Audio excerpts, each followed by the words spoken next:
Let the games begin.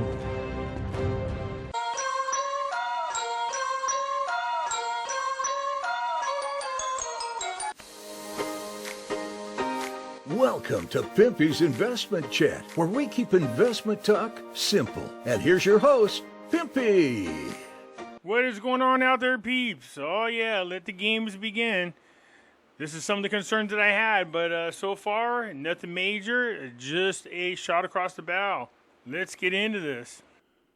Before we get started, do me a favor and hit the thumbs up button, and if you're not a subscriber, please do so, because when you do, it helps out the channel, and I certainly do appreciate it. If you're thinking about buying gold, silver, or any other precious metals, head on over to our friends at Money Metals Exchange.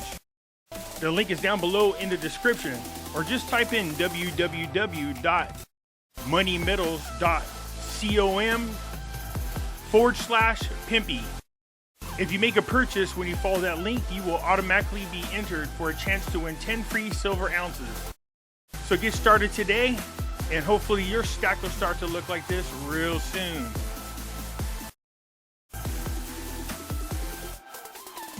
So head on over, tell them Pimpy sent you.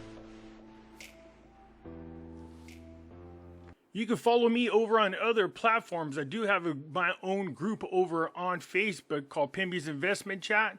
Over here we do talk about gold, silver, cryptocurrencies, as well as foreign currency investments. So head on over here and join us. It's free to do so. In here I do post updates if I should get on suspension from YouTube or get removed from YouTube and you want to know what happened to me, I'll let you know right here in this group. I can be found on Twitter, MeWe, YouTube, and the cool thing about YouTube, if you come over here and you join and you find my channel, I got videos going back, I believe, a couple years. So if you want to see some older videos that I have on Nasera, Jacera, gold, silver, cryptos, come on over here and join, look me up, and check out my videos. You can also find me on Odyssey, catch me on Rumble. When I say that the links for all these are down below in the description, some of you don't know what I'm talking about. It's real simple. Just go down to the bottom right here of any of my videos. See this? This is the description. Hit show more. And there are all the links to all the platforms I just spoke about. So if you do want to head on over to Money Metals, just click it. And there you are. So come on over. Join us. I look forward to having you.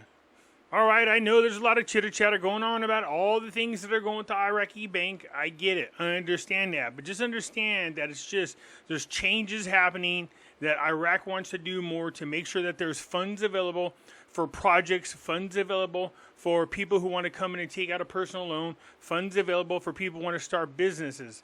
This all helps the Iraqi economy grow. Doesn't mean much at the moment. It just depends on how many people come in and are successful with taking out a loan and being able to do something with the money they take out. Parliamentary finance likely to launch budget funds after July the 18th. So here we are. We've passed the budget. It's made the Gazette, and still they have not allocated out the money. People jumping up and down excited about this. Central bank foreign reserves volume rises to 113 billion. How's it rising to 113 anything? Because it was 115 and now they're saying it's 113. Either way, they're both good. I'm just saying from 115 to 113 isn't a rise in your reserves. But these are the things that you want to happen because these things help stabilize and strengthen the Iraqi dinar. Said the Central Bank of Iraq indicated on Saturday a set of opportunities and challenges for the Iraqi economy, while announcing an increase in the volume of international debt to about $70 trillion and the volume of foreign reserves at $113 billion. The Central Bank of Iraq has a key role in financial and economic stability, as this year has witnessed many changes to contribute towards this stability in Iraq.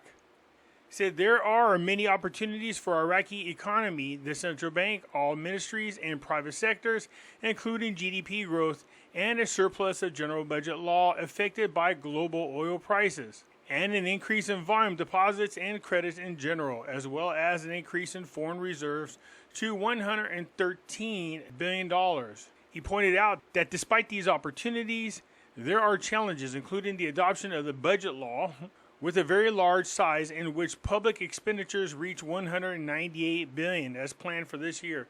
I mean, all this is good news, but we need to get that money out. We need to get these projects going so that the economy really takes off. See, the Central Bank of Iraq participates in the opening of 6th annual conference on finance and banking services. Good. That's what we want to hear. Get away from the old paper. You know what I mean?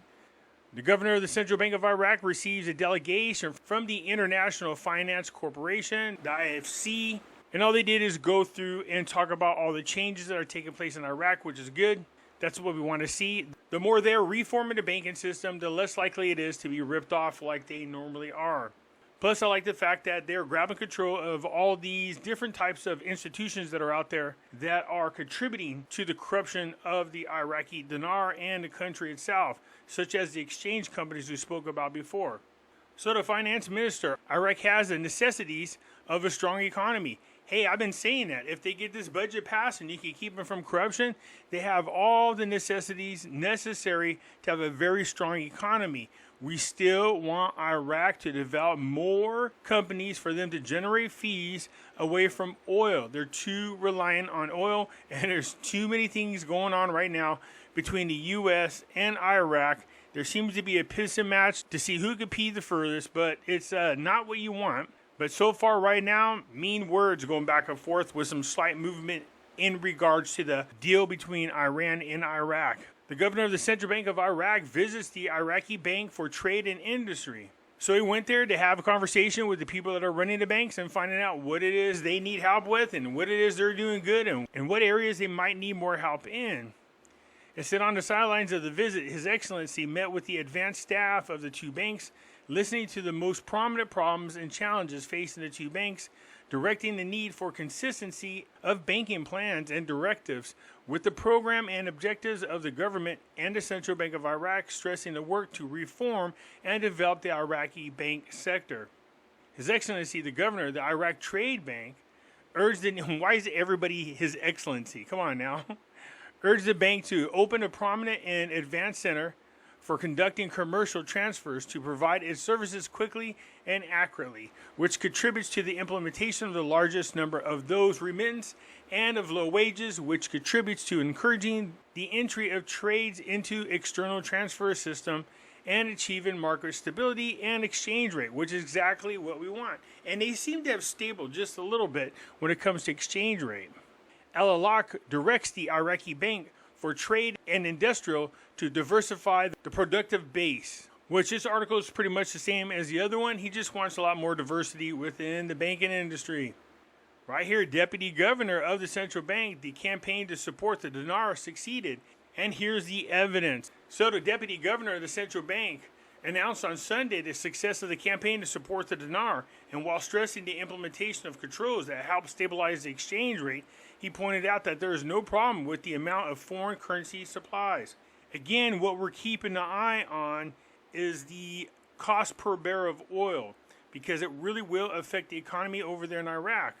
The central bank has supported exchange rate stability with a series of procedures, instructions, and controls since the beginning of this year. That included a wide range of transactions to import goods and services through access to the electronic platform. The key point of inclusion as of many traders and individuals allowed to obtain foreign currency as possible, explaining that the acceleration of procedures was an additional factor in improving confidence in the electronic platform. There is no problem with supply, but by demand as the offer exists, and it is intended for the purpose of financing foreign trade through the central bank. Therefore, I think it is a problem with demand, explaining that the central bank is trying to address the problem to facilitate obtaining foreign currency to import goods and provide services to citizens and travelers for the purpose of hospitalization abroad. So I thought Iraq was going to a strict dinar-only currency, but it looks like they're still using U.S. dollars for trade.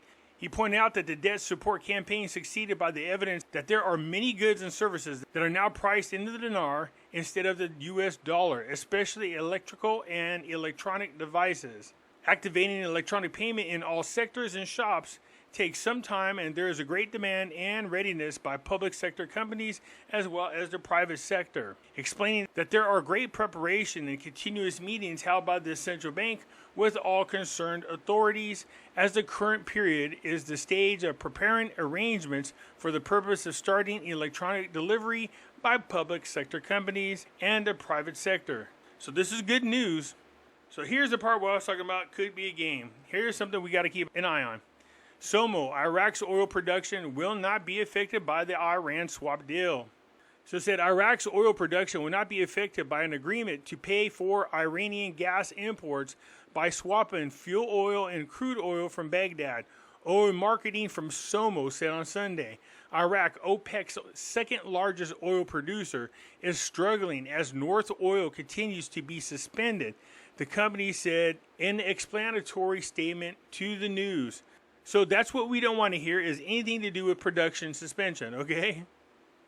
It comes after a source from the state oil marketing firm SOMO said Iraq's oil production could be affected by an agreement to pay for Iranian gas imports by swapping fuel oil and crude oil from Baghdad, even as OPEC's second largest oil producer struggles as Northern Oil continues to be suspended.